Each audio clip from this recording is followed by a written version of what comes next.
네, 고웨스트 시간입니다. 간밤 뉴욕 증시는 크리스마스 대체 휴일로 휴장했습니다. 내년을 준비하는 월가 분석 들어보겠습니다. 오민지 기자 나와 있습니다. 오 기자, 사실 뉴욕 증시 연일 좀 우려 섞인 목소리가 나오고 있는 상황인데 어떻게 투자를 하면 좋을지 좀 막막한 분들 많으실 것 같거든요. 네, 우리 서학개미들의 막막한 마음을 대신해서 오늘은 특별히 이 월가의 거물들이 어떻게 투자하라고 조언하고 있는지 그들의 투자 지혜를 한번 살펴보려고 합니다. 먼저 워런 버핏도 인정한 가치 투자의 대가죠. 하워드 막스의 분석인데요. 하워드 막스는 세계적인 사모펀드인 오크트리 캐피털의 공동 창업자이자 CEO입니다. 이 워런 버핏이 하워드 막스의 메일이 와 있다라면 가장 먼저 읽는다라고 이야기를 하면서 화제가 되기도 했죠. 이런 하워드 막스는 10년 넘게 유지해오던 연준의 저금리 정책 기조가 끝났기 때문에 앞으로 몇 년 동안은 주식 등 이 위험 자산으로는 수익을 내기 어려울 것이다. 이렇게 좀 다소 암울한 관측을 내놨습니다. 그 대신 이제는 안전자산의 시대가 올 것이다. 이렇게 덧붙였는데요. 특히 지난 1980년대와 2008년에 있었던 증시 대격변에서 우리는 교훈을 얻어야 한다면서 이 고금리 또 안전자산의 시대가 최소 몇 년은 이어질 것이다. 이렇게 내다봤습니다. 네, 안전자산의 시대가 올 거다라는 분석인데 주식에 관심을 갖고 있는 투자자분들에게는 좀 안타까운 소식으로 해석이 되겠습니다. 그러면 또 월가 거물들 중에서 이렇게 좀 증시 상황을 부정적으로 보는 사람이 또 있을까요? 네, 미국의 헤지펀드 업계의 거물인 에팔루사 매니지먼트의 설립자죠. 데이비드 테퍼 역시도 비관적인 관측입니다. 평소에 이 데이비드 테퍼는 낙관적인 좀 시선을 많이 보여왔는데 지금은 증시에서 매도 포지션이 맞다고 본다라고 밝혔습니다. 입장을 바꾼 테퍼는요. 증시가 오를지 내릴지 알 수 없기 때문이다라고 설명을 했고요. 채권 역시도 매도할 것이다라고 밝혔습니다.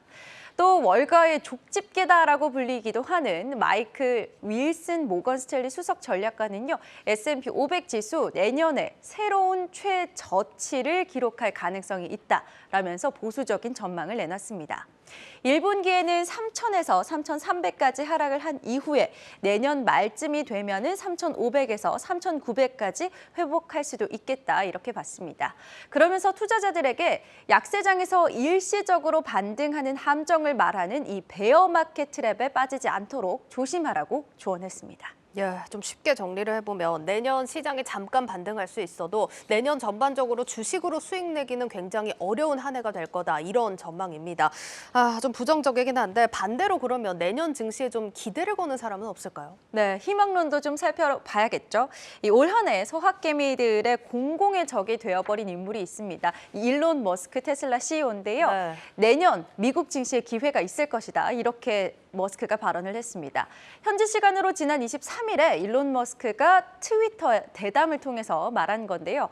워런 버핏은 내년 패닉이 된 시장에서 우량주 쇼핑을 할 것이다 라면서 이 똑똑한 투자자들은 내년에 저가 매수 기회를 잡을 것이다 이렇게 봤습니다.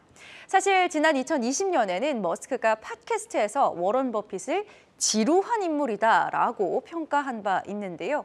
이번에는 워런 버핏을 다시 언급하면서 주식 사기 좋은 타이밍이에요 라고 말했다는 점에서 이 워런 버핏을 향한 머스크의 러브콜이 아니냐 이런 분석도 함께 나왔습니다. 네, 일단 머스크 CEO는 우량주를 좀 저가 매수하는 전략이 유효하다 이렇게 좀 전망을 하고 있는 것 같은데 머스크 CEO 얘기가 나온 만큼 테슬라를 비롯해서 기술주들에 대한 전망도 한번 좀 살펴보겠습니다. 관련해서는 좀 어떤 분석들이 나올까요? 네, 사실 올 한 해 좀 어려움이 많았던 기술주였죠. 그렇죠. 이 돈나머니라는 별명을 가지고 있는 캐시우드는 어떤 움직임을 보이고 있는지 함께 보겠습니다. 캐시우드는 연말과 내년에도 이 기술주 투자 행보를 이어갈 것이다 라고 강하게 발언했는데요. 캐시우드는 테슬라와 코인베이스의 주식을 더 추가했다라면서 이 혁신 회사에 투자하겠다라는 장기적인 믿음이 흔들리지 않고 있다라고 설명했습니다. 그러면서 전통적인 벤치마크는 오히려 위험에 처할 것이다 라고 덧붙였습니다. 사실 파이낸셜 타임즈에 따르면 이 캐시우드의 아크 인베스트먼트 ETF 총 자산이요. 지난 2월에는 약 77조 원 규모였는데 현재는 14조 6천억 원으로 급감을 했습니다. 이 금리 인상 시기에 기술주 주가가 급락하면서 타격을 입은 거죠.